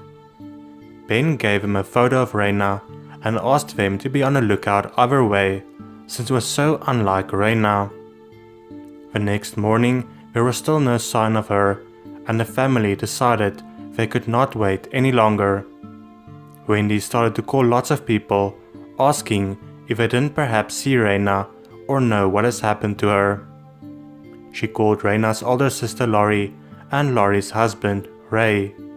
The two of them both stated, however, that they haven't heard from Rayna at all. The family also began searching around and put up lots of missing persons flyers. The police heard about this and started their own investigation. They made a public appeal asking for any information that leads to Rayna's whereabouts. Immediately, this resulted in the police's first lead. Several witnesses came forward claiming they saw Rayna talking with two men outside the animal hospital. It looked as if Rayna was arguing with one of the men. Some of the people described the argument as a fight between two lovers. Because of this, police decided to question Rayna's boyfriend, Matt Alser. Matt told them how he went to pick her up, but she wasn't there, and he then waited with her family for her to return. The next evening, Rayna's car was found. It was located about 9 miles from the animal hospital. The hood of the car was up. This initially made police believe that her car broke down. One of the police officers got inside and the car started with no problems. They soon realized that the car was staged to look like it broke down. The police also found Rayna's purse in the car. Why would Rayna just leave it behind? In the glove box, they found a man's ring inside it. Believing it was Matt's ring, they questioned him again the next day. Matt told them it wasn't his ring, but he might know whose it is. He told them about Rayna's ex-boyfriend, Jason Tibbs. Matt also said that he believes Jason still wanted Rayna. With this new information, the detectives went to question Jason Tibbs. He told them how he and Rayna dated in the 7th grade for 6 months before breaking up. Jason also admitted that the ring was his, but had a reason for it to be in the car. He claimed that he was doing some work on her car. While he was working, the ring started to bother him, so he put it in the glove box and forgot to take it out again. The detectives also asked him where he was on the night that Rayna disappeared, and he had an alibi. He told them he was playing a game called fox hunting with his friends. I'll quickly try to explain what fox hunting is for those of you who don't know. It is basically a hide and seek, but with people in their cars. A couple of people would be seeking and others would be hiding. Those who were hiding had to give clues to their location using the radio. Then the seekers had to find them using the leads. Jason's friends confirmed that he was playing with them, but no one actually saw him personally. A couple of days after this, a Letterman jacket was found 7 miles or so from where Rayna's car was found.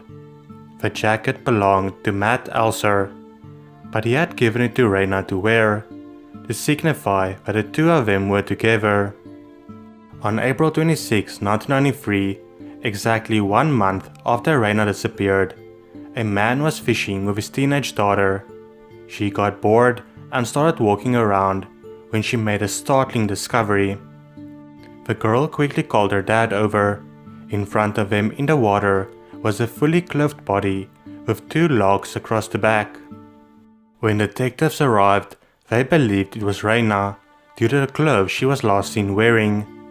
Their suspicions was later confirmed.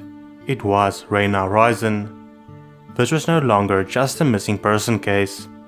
An autopsy was done and the cause of death was asphyxiation. She had no cuts or bruises. The detectives decided to speak with Jason Tibbs again.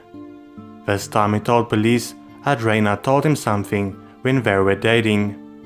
He told them that they had to look into Ray McCarty, the husband of Rayna's older sister Lori. They then learned why they had to look into Ray. When Rayna was 11 years old, Ray started molesting her, and 2 years later he impregnated her.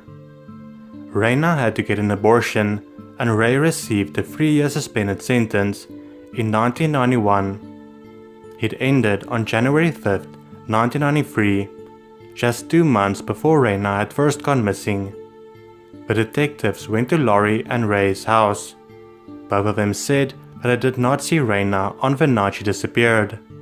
Ray stated that he was busy shooting pigeons on a friend's farm that night. The detectives called a friend and he confirmed that Ray was indeed with him that night, but didn't want to say anything else. This was not good enough for the detectives and they went back to Ray. This time he told them what had really happened.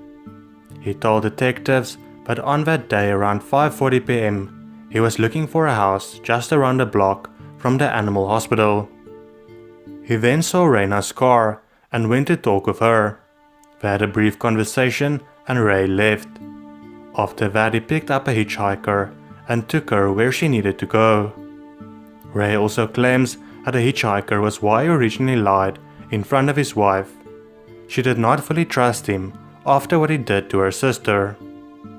Ray was the main suspect at this point, but there was no physical evidence connecting him to the crime, and the case went cold. It would stay that way for a year and a half. Indiana police pulled over a van driven by Larry Hall and arrested him for attempted kidnapping. In his van, he had newspaper clippings of Rayna and a prescription bottle with the name R. Rison on it. Larry claimed he was the one who abducted and killed Rayna. However, police discovered he was in Kentucky when she vanished and the prescription bottle was fake. Larry Hall was ruled out as a suspect in Rayna's case. In 1998, now 5 years later, the detectives didn't know what else to do and looked at the three suspects again. Rayna's boyfriend, Matt Elser, her ex-boyfriend Jason Tibbs, and her older sister's husband, Ray McCarty. Matt's alibi was solid and he never was a serious suspect. Jason's story of fox hunting wasn't that solid because no one actually saw him. Ray's alibi of shooting pigeons was proven to be false, so they looked into Ray again. They got a search warrant to search his property. Inside his house they found 2 handguns and a stun gun. Inside his car was blood. This is what they were looking for. They arrested him in May 1998. The new prosecutor felt, however, that there was not enough evidence linking him to the crime, and they were forced to let him go in 1999. For the next 9 years, the case would once again be classified as a cold case, unfortunately. Then in 2008, police got a lead that would blow this case wide open. Ricky Hammonds, who was 14 years old in 1993 when Rayna was murdered, contacted the police saying he knew who was responsible. This is everything he had to say. Back in 1993, he was in the roof of his parents' house, smoking marijuana. He heard a car drive into the barn. Ricky saw his sister's boyfriend, Eric Fieldman, and Jason Tibbs. When they opened the trunk, he saw a body covered by a blanket. He didn't realize it was Rayna, but he later did when he heard about her on the news one day. Ricky was scared to come forward back in 1993 because he would get into trouble for smoking marijuana.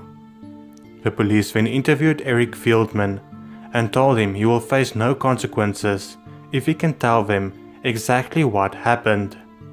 He accepted the deal and told them what had happened. Eric and Jason went to the animal hospital on the 26th of March 1993. Jason wanted to get Rayna to leave Matt and take him back. When she exited the door of the animal hospital, he called her over. She clearly didn't want to talk with him. Before she could scream, he pushed her into the car and Eric sped off. A couple of minutes later, Eric stopped the car and Rayna tried to run away. Jason followed her and said, "If I can't have you, no one can." He then strangled her until she stopped breathing. Afterwards, the two of them threw her body in the trunk and drove to the barn. That is where Ricky saw what happened. They then disposed of her and drove her car 9 miles away from the animal hospital and made it look like a breakdown. In August 2013, police arrested Jason Tibbs. He had a wife and kids by this time. He was arraigned by August 23, 2013. In December 2014, Jason was sentenced to 40 years in prison. Jason still claims that he's innocent and he's sure that Ray was actually guilty. Sherri Rasmussen and John Rutten married in November 1985. They moved into a condo in Van Nuys, California. Sherri was 27 years old. She was incredibly intelligent and entered college at 16. Sherri was working as the director of nursing at Glendale Medical Center. John Rutten was 25 years old. He worked as a hard drive engineer and had a mechanical engineering degree from UCLA. Their marriage was a happy one, but there was only one problem. John's ex-girlfriend, Stephanie Lazarus, wouldn't leave him alone. Stephanie and John briefly dated while in UCLA. Stephanie thought the two of them would get married, while John thought they were just fooling around.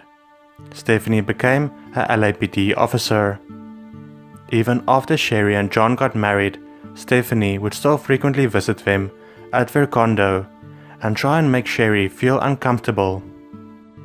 On the morning of February 24, 1986, John Rutten left their condo to go to work.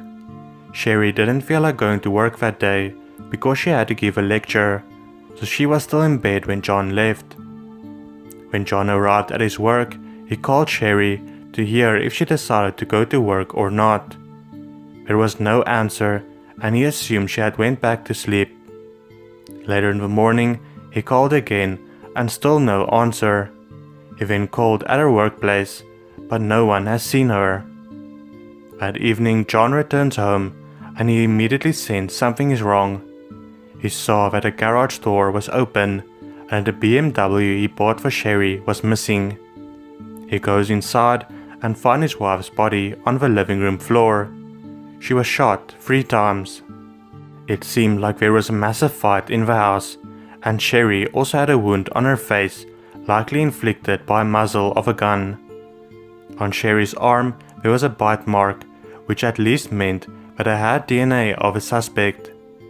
Immediately the detectives concluded that it was a burglar who was surprised by Sherri being home.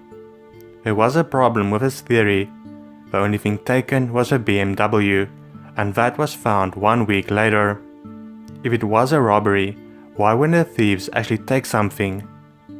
When Sherri's parents, Nels and Loretta, found out, they called the lead detective, Lyle Meyer.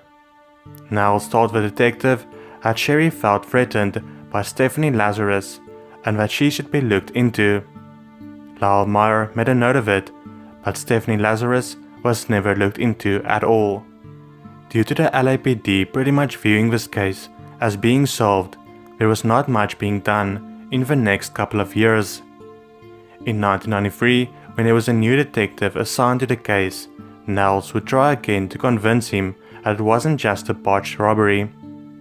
Nels asked for the DNA to be tested and said he would pay for it, but the new detective refused. In 2004, there wasn't that many unsolved cases left in Van Nuys where Sherri lived, so cases like hers were looked at again. The DNA sample received from the bite mark on Sherri's arm was finally tested. They didn't find any matches, but they did notice that the DNA was female. Only in 2009 was this case looked at again. Jim Nuttall and Pete Barba was now assigned to the case. They saw that the DNA was female and made a list of all the possible women that had problems with Sherri.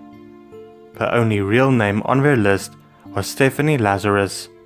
By this time, she now had a very high rank inside the LAPD. They followed her for a couple of weeks.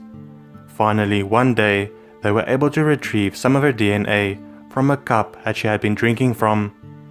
It was sent in for testing and it matched the DNA found on a bite mark on Sherri's arm perfectly.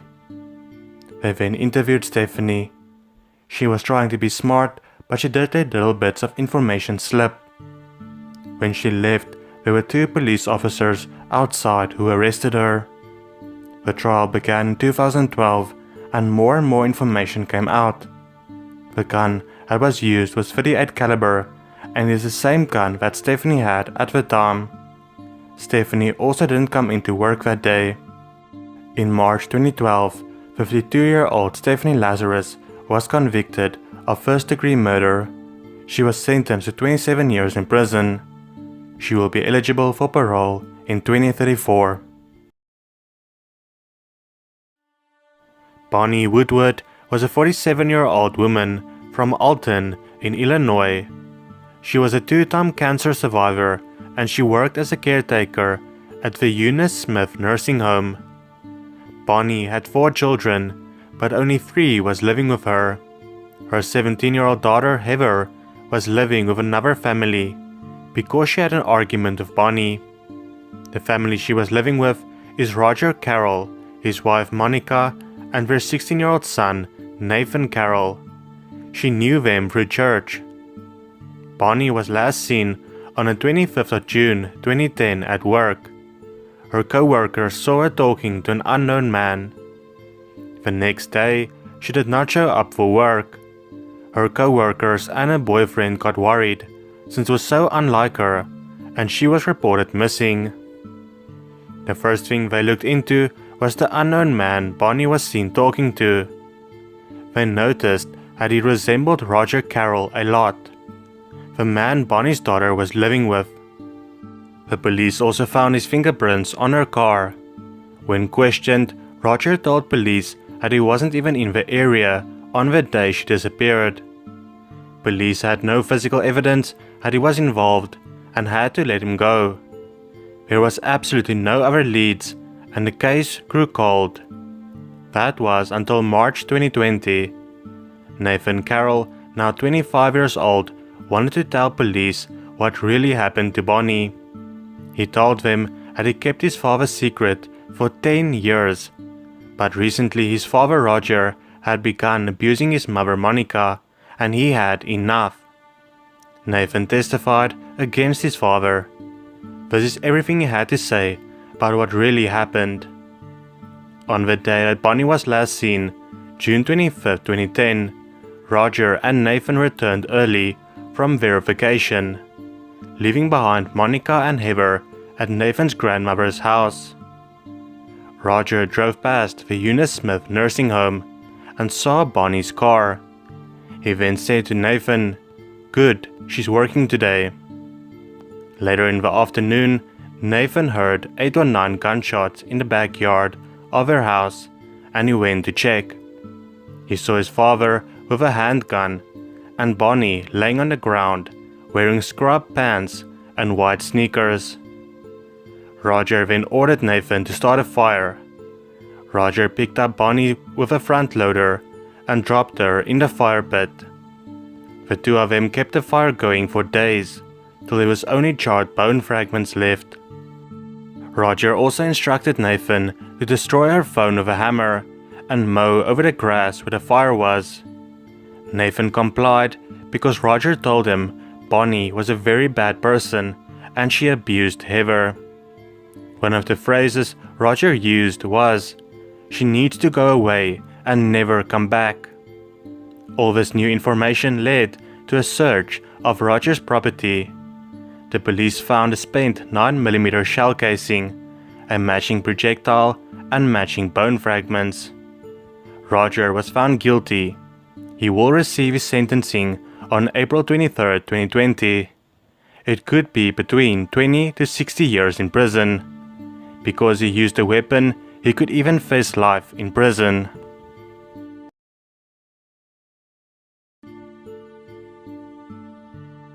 Adam Brundage was a 26-year-old father of 2 from Quakertown.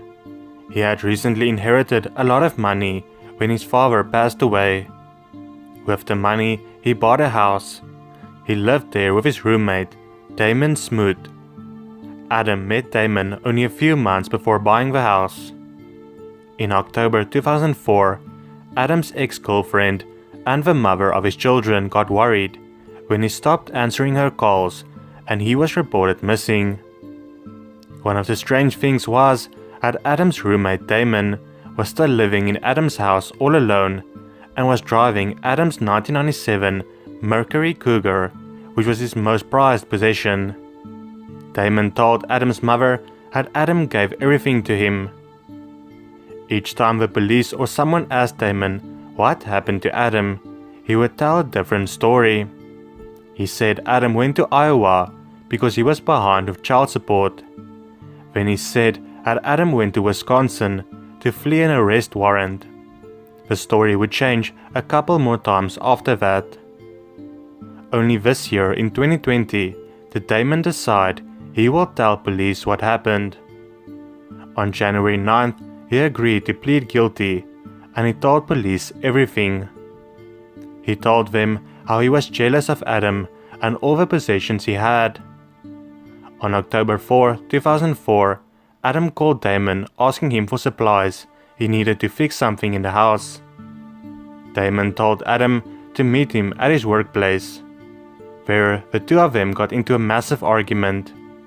Damon retrieved a baseball bat from his car and hit Adam over the head with it. Adam fell to the ground and started having a seizure.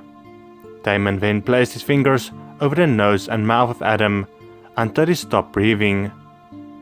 Damon showed police where he had buried Adam. It took more than a day to retrieve the remains. Police are sure that if Damon didn't tell them, that they were never going to find Adam. Damon was already serving a 10-year sentence for an unrelated crime. He will be eligible for parole when he's 62 years old. Adam's mother, Donna Brundage, says she knew all along that it was Damon, because he was driving Adam's car and living in his house like he owned it, basically living Adam's life. District Attorney Matthew Weintraub had this to say: Adam never had a funeral, never had a grave marker, just a tomb in the rock for 15 years. But I'm pleased to now say he's been returned to his family for a proper burial.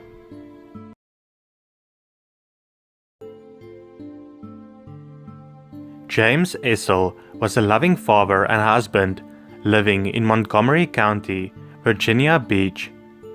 He owned the Sugar Loaf Mountain Market convenience store.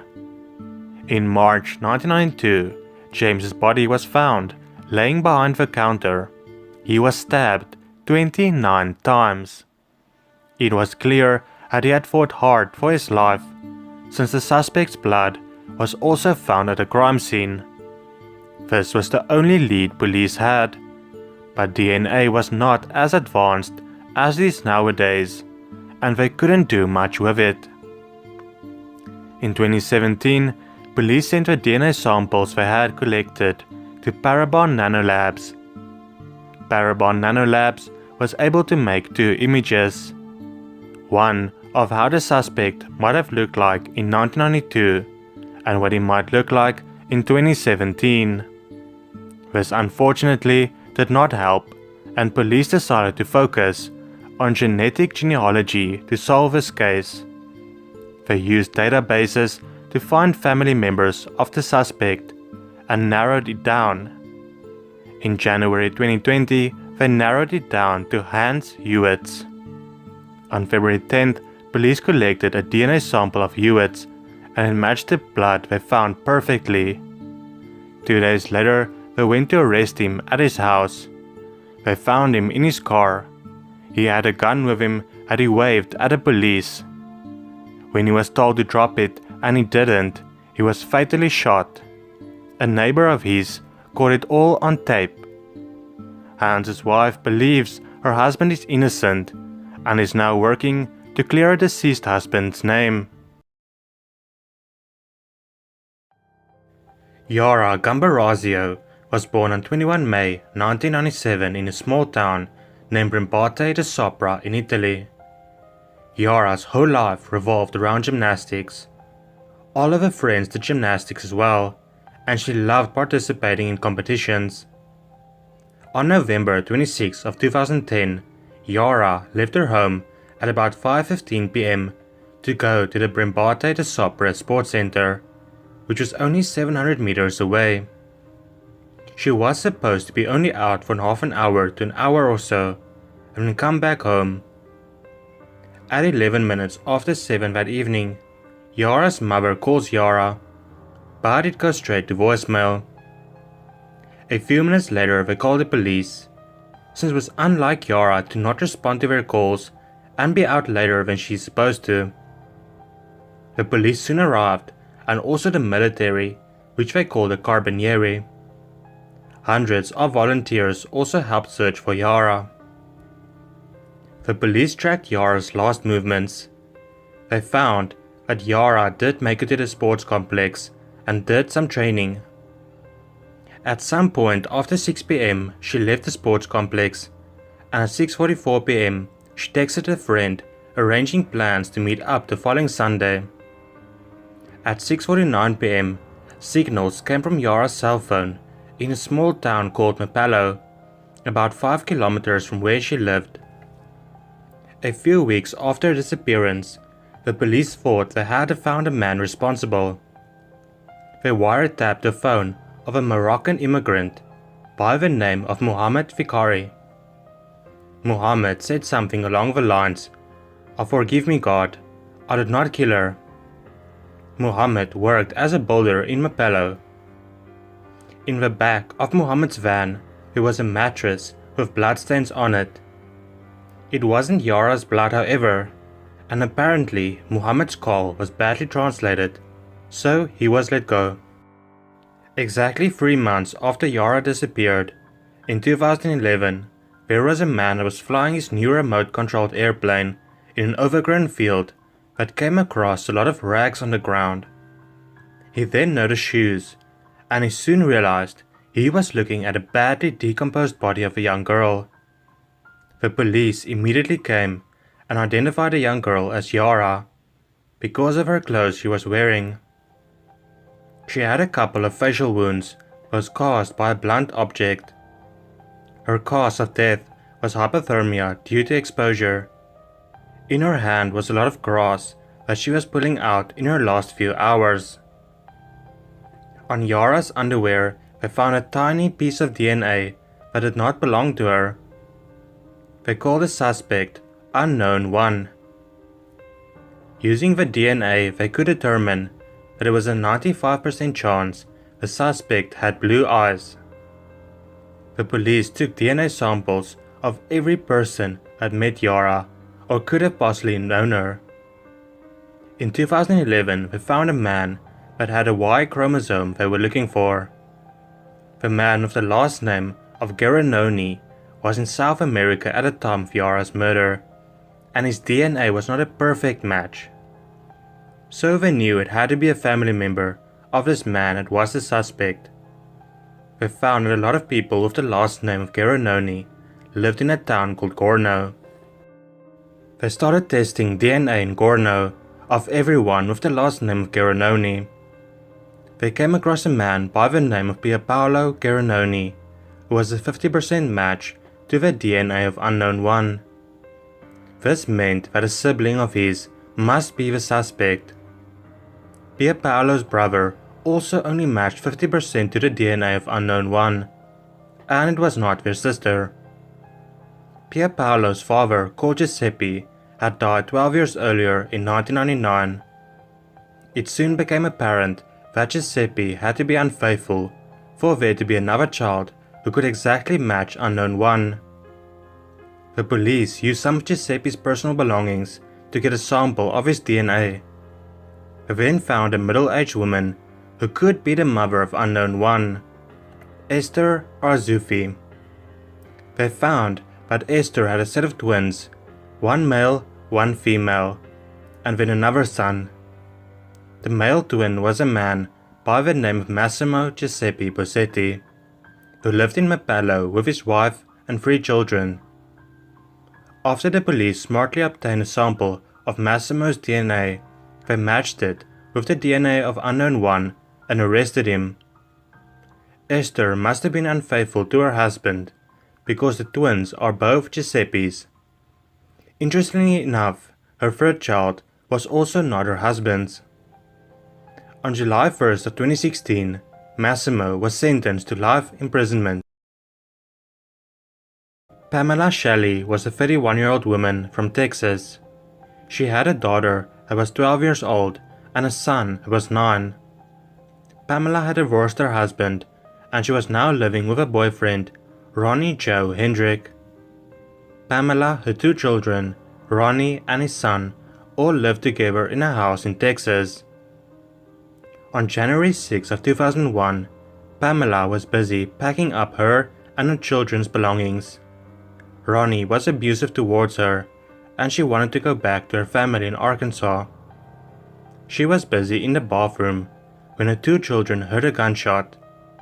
They rushed to the bathroom to find their mom in a pool of blood. Ronnie called an ambulance. He also climbed into the ambulance to guide them to the hospital in the quickest way possible, since he lived in a very rural area. This would prove futile as Pamela passed away in the ambulance. When the police arrived at the house, they encountered Pamela's 2 children, who told the police that their mom would not do this to herself, and it didn't make sense. Also at the house was Ronnie's brother, another man, and Ronnie's mom, who really pushed the narrative that Pamela was suicidal and that she most likely killed herself. An autopsy was performed and Pamela's death was ruled a suicide by the Bexar County Medical Examiner's Office. In 2008, Officer Carl Bowen reopened the case. He strongly felt that justice was not served and that suicide wasn't what happened. There was also a show called Cold Justice that took on Pamela's case in their very first episode. They talked to Ronnie's brother, who claimed that Ronnie tried CPR on Pamela, which would not be possible since he had no blood on him that day. Carl Bowen then made a discovery that would finally get this case solved. Carl talked to Pamela's ex-husband Jesse. Jesse told him that he spoke to Pamela on the day that she passed away. He said that he was talking to Pamela on the phone that day, and then Ronnie took the phone from her and told Jesse that the next time he saw Pamela, she would be in a casket. Ronnie then confessed, and he was convicted and sentenced to 22 years in prison. Joni Harper was a 39-year-old woman living in Bakersfield, California. She worked for the Bakersfield school system and she was also a Division I basketball official. On July 8, 2003, a woman by the name of Kelsey Spann starts to worry about her friend Joni, who hasn't answered her phone for the last 3 days. Kelsey decides to check on Joni and her 3 children. As she enters Joni's bedroom, it's her worst nightmare. Inside is Joni, her 3 children, and her mother Ernestine, who had all been murdered. Marquez, 4 years old, and Marshall, 6 weeks old, were her 2 sons. Lindsay was her 2-year-old daughter. Ernestine, 70 years old, was a mother of 5 and also a civil rights activist. None of the neighbors had heard anything, and the police found no sign of forced entry and nothing of value had been stolen. The police only had one thing to go on. One of the family members was missing. Joni Harper's estranged husband Vincent was nowhere to be seen. Vincent was the vice principal of John C. Fremont Elementary School in Bakersfield, California. He married Joni in 2000, but in 2001 they had their marriage annulled because Vincent had been unfaithful. Then, in January 2003, they remarried when Joni was pregnant with their 3rd child. Vincent moved out of the house in April 2003. Police quickly tracked down Vincent. He seemed devastated when the police told him about what had happened to his family. Vincent tells Detective Jeff Watts that he was visiting relatives in Ohio. There was activity on his credit card in Ohio on the day of the murders to back up his story. Vincent was 2,200 miles away when the murders took place, and he had evidence to prove he was in Ohio. They had no other leads, and the case went cold. They eventually went back to Vincent, and were surprised when he was no longer mourning and even ignored police. He could not seem to care less if police found the person who killed his wife and children. This led Detective Jeff Watts to take a closer look at Vincent's alibi. Receipts showed that Vincent flew from Bakersfield to Columbus, Ohio on July 2nd. When he got there, he rented a Dodge Neon. Vincent told Detective Watts that he only drove the car in the Columbus area. When the detective looked at the records, however, they found that Vincent had put 5,424 miles on the vehicle. When asked, Vincent had absolutely no explanation for this. Detective Watts was pretty sure that Vincent drove the car from Columbus to Bakersfield and back, but he had to prove it. Detective Watts flew to Ohio to have a look at the Dodge Neon. The car was cleaned by the rental company, so he found no evidence inside. What he did find, at first, seemed to be unimportant, but would blow this case right open. Detective Watts found a lot of bugs in the car's radiator, and suddenly came up with a plan. He thought to himself that surely the insects could reveal where this car had been. Detective Watts turned to an insect expert, entomologist Dr. Lynn Kimsey. Dr. Kimsey starts by removing every piece of insect she can find on the radiator. She found a bright red grasshopper, which is native to Oklahoma and Texas. This proved that Vincent drove outside of Ohio, but not quite that he drove all the way to Bakersfield, California. She then found a paper wasp. The paper wasp got its name from the papery material it creates when building a nest. Paper wasps are only found in California. This was the evidence that the police needed. The question remained, however, how was Vincent able to drive to Bakersfield and also make purchases in Columbus at the same time? Detective Watts contacted the stores where Vincent made his purchases. He also retrieved surveillance tapes from the stores. What they saw was Vincent's brother making purchases and signing as Vincent. In April 2004, police arrested Vincent and charged him with 5 counts of murder. He was found guilty of all 5 counts.